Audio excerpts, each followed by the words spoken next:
প্রিয় দর্শক, আসসালামু আলাইকুম। দর্শক, আপনাদের প্রীতি শুভেচ্ছা জানিয়ে শুরু করছি আমাদের আজকের প্রতিবেদন। তো দর্শক, আজকে আমরা এক অসহায় মেয়ের গল্প তুলে ধরব, যার নাম হচ্ছে রিমি। রিমি আগে গার্মেন্টসে চাকরি করতো, তো বর্তমানে তিনি গার্মেন্টসে চাকরি করেন না, কারণ রিমি চাচ্ছে বিয়ে শাদী করতে। তো রিমির মা আছে, রিমির ছোট একটা বোন আছে, রিমির বাবা নেই। বাবা ছিল পঙ্গু, কিন্তু বাবাটা কয়দিন আগে মারা যায়। তো রুমি গার্মেন্টসে চাকরি করেই সংসারটাকে চালাতো, বাবা চিকিৎসাও করতো। তো সে সম্ভব ছিল না যে কিছু টাকা সঞ্চয় করবে, কারণ বাবার ওষুধের পিছনে অনেক টাকা খরচ হয়ে যেত। তো যাই হোক, বর্তমানে রিমি ইউটিউবে এসেছে ভালো একটা জীবনসঙ্গীর আশায়।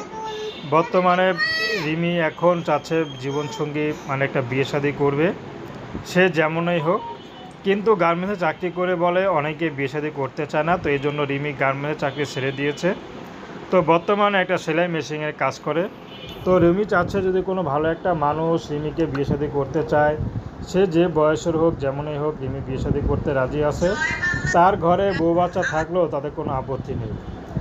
তো দর্শক, এ ছিল রিমির জীবনের সংক্ষিপ্ত জীবন কাহিনী। তো প্রেম, ভালোবাসা, সাহায্য সহযোগিতা, বিয়ে শাদী করা একান্ত আপনাদের ব্যক্তিগত ব্যাপার। আসুন আমরা ৫ ওয়াক্ত নামাজ পড়ি, সর্বদা দেশের সেবা করি। আসসালামু আলাইকুম রহমতুল্লাহি আবরকাতুহু।